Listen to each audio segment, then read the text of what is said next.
Oui, nous sommes ici pour parler de l'Évangile, pour parler de la repentance d'une façon beaucoup plus particulière. Nous pouvons commencer par la lecture des Actes des Apôtres, chapitre 17, versets 30 à 31. Ça, c'est un message qui a été donné par l'apôtre Paul. Nous lisons. Dieu, sans tenir compte des temps d'ignorance, annonce maintenant à tous les hommes en tout lieu qu'ils aient à se repentir parce qu'il a fixé un jour où il jugera le monde selon la justice par l'homme qu'il a désigné, ce dont il a donné à tous une preuve certaine en le ressuscitant des morts. Oui, ça c'est ce que nous voyons. On demande aux gens de se repentir. Oui, l'apôtre Paul dit que Dieu, sans tenir compte de temps d'ignorance, parce que les gens ont toujours ignoré des choses, ont toujours perdu conscience sur les choses bonnes de leur vie.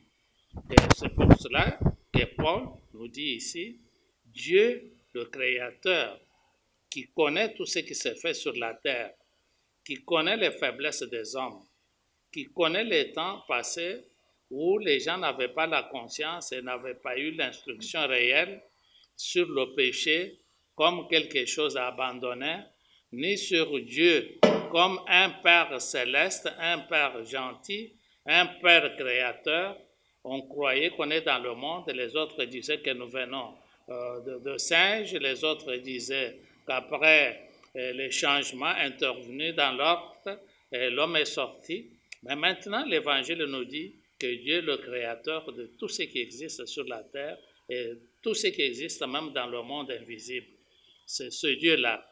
Et Dieu maintenant, sans tenir compte de tous ces temps d'ignorance, annonce maintenant à tous les hommes qu'ils ont à se repentir parce qu'il a fixé un jour où le Seigneur Jésus, qu'il a envoyé sur la terre, mourir, être enterré et faire 3 jours dans la tombe, après ressusciter et apparaître parmi les vivants pendant 40 jours avant son enlèvement. Ce Seigneur Jésus-là viendra juger le monde. Peuple de Dieu et vous tous qui nous suivez, il est à savoir que dans le passé, les gens ont toujours commis des bêtises. Il y a de rois comme roi Pharaon qui s'était fait entourer de magiciens de tout niveau, mais à un moment donné, Dieu l'avait interpellé. Dieu avait fait qu'un esclave qui était en contact avec Dieu, un hébreu, interprète le songe d'un roi, le songe que les magiciens et les autres n'ont pas pu interpréter. Donc ça, c'est ce qui fait voir que ce Dieu-là, c'est un Dieu bon, un Dieu réel, un Dieu qui vit, mais qui interpelle les gens à un moment donné. Et à ce temps-là, Pharaon avait su qu'il y a un vrai Dieu qui existe. C'était la même chose avec le roi Nebuchadnezzar. Quand nous parlons de Pharaon, nous pouvons lire tout le chapitre 40, 41, 42 de la Genèse dans la Bible pour voir au moins le récit complet de cette reconnaissance de Dieu comme Dieu créateur, quoique les Égyptiens étaient dans la magie, étaient dans des mauvaises choses et adoraient ce qui n'était pas Dieu. Oui, dans le passé, les gens ont commis toujours des bêtises. Il y a à certains endroits, tout chauffeur, tout conducteur d'un véhicule motorisé est censé avoir un fétiche de protection parce qu'on dit que les véhicules apportent la mort. Mais ce qu'on ignore est qu'avec ce fétiche-là, quand on meurt, on monte directement en enfer parce qu'on s'est fait protéger et les fétiches ne protègent pas, il n'y a que Dieu qui protège. Et puis, dans le passé, ça peut être un passé beaucoup plus récent, ça peut être des passés de beaucoup de temps. Quand nous parlons de passé, c'est pour voir le temps où les gens ont commis des bêtises. Il y a des parents qui ont abusé sur leurs enfants d'une façon occasionnelle ou continuelle et qui vivent la culpabilité jusqu'à la mort. Et là, on perd la vie éternelle. Il y a des gens qui ont fait de la magie, qui ont manipulé le monde, qui ont manipulé des gens, mais qui par après, sans connaître le jour de leur mort, ils meurent et en mourant, on se rend directement en enfer. Parce que ça, c'est la réalité. Et maintenant, c'est pour cela que Dieu, qui connaît que les gens ne connaissent pas tout, Dieu qui sait que seul le Saint-Esprit au milieu de nous peut nous faire convaincre du péché et du jugement, comme nous le voyons dans l'Évangile de Jean, chapitre 16. Tout ce chapitre-là nous parle de ces choses avec beaucoup plus de détails. Donc, c'est pour cela que le message est lancé. Le message est qu'on se répande. La repentance, c'est un changement de comportement. La repentance biblique, c'était le premier mot lancé par le Seigneur Jésus quand il a commencé son ministère. Il parle de « repentez-vous ». Nous voyons cela dans l'Évangile de Marc, chapitre 1er, verset 15. Le Seigneur dit « repentez-vous, repentez-vous pour avoir la vie éternelle ». La repentance, c'est cet effet de conscience qui fait qu'on regrette de péché commis, de l'offense faite à Dieu par les péchés des hommes. Donc, nous sommes appelés à nous repentir. Dieu tient compte de tant d'ignorance qu'on a ignoré. On n'a pas fait ce qu'il fallait faire. On a commis des péchés. On a volé en croyant être plus heureux parce qu'on n'était pas découvert. Mais Dieu nous voit. Dieu voit tout le monde. On a fait d'autres péchés beaucoup plus graves aussi. On a commis des meurtres par les gens. Les gens qui commettent des meurtres sont contents et se voient beaucoup plus forts. Mais Dieu dit qu'il faut qu'ils se répandent au nom du Seigneur Jésus qui a été donné au monde, qui est mort pour les pécheurs, qui est ressuscité parce qu'il a eu la puissance sur le péché et sur la mort et qui a passé encore 40 jours parmi les vivants pour donner le message. Le message du Seigneur Jésus était que les gens se répandent. Oui, nous donnons ce message en appelant les gens à la repentance.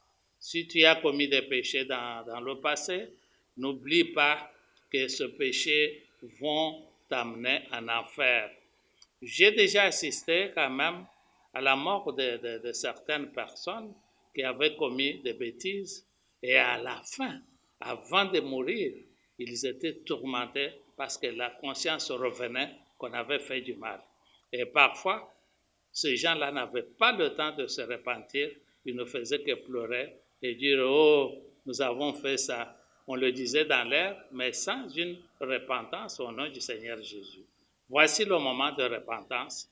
Repentez-vous, ne suivez pas les manipulations de Satan, parce que Satan et ses démons seront jugés aussi, comme on nous le dit dans le livre d'Apocalypse, chapitre 20, versets 10 à 15. Et nous allons lire assez rapidement ce passage-là avant de clôturer notre message d'évangile qui s'intitule « La repentance ». Donc, nous lisons le message de l'Apocalypse, chapitre 20, versets 10 à 15. Nous y sommes, chapitre 20. On nous dit au verset 10 de l'Apocalypse, chapitre 20, verset 10, « Et le diable qui les séduisait ». Nous revenons sur ça. « Et le diable qui les séduisait fut jeté dans les temps de feu et de soufre, où sont la bête et le faux prophète. Et ils seront tourmentés jour et nuit au siècle de siècles. » Là, on nous fait voir la fin de Satan, qui est le chef de tous ceux qui font de bêtises, le chef de tous les péchés et de tous les pécheurs. lui, il sera jugé et jeté dans le feu éternel, qui est une prison sans recours, une prison de tourment, une prison préparée pour les âmes. Parce que pour ce qui est de la vie, la prison est assez différente. Mais ça, c'est une prison de l'esprit. Une prison où l'âme souffre. Fouillons ça et faisons la repentance en renonçant à tout ce qui s'est passé dans la vie comme péché. Nous allons prier. Dieu Tout-Puissant, tu es ce Dieu grand. Toi qui as tenu et qui tiens toujours compte des temps d'ignorance, beaucoup de gens dans le monde oublient qu'ils seront jugés. Il y a ceux qui se louent de péchés commis. Il y a des prostituées qui sont contentes de ce qu'elles font comme activité. Il y a de meurtriers, il y a de menteurs, il y a des calomniateurs, il y a des gens de tout genre de péchés qui sont contents encore sur la terre sans se rendre compte qu'ils ont perdu la vie éternelle. Mais toi, le vrai Dieu, toi qui ne tiens pas compte du temps du passé et qui accepte un temps nouveau pour tous ceux qui se répandent et qui suivent le Seigneur Jésus, soit avec tous ceux qui vont prendre une décision réelle de se repentir et de marcher avec toi pour la vie éternelle. Nous demandons ceci au nom du Seigneur Jésus. Amen.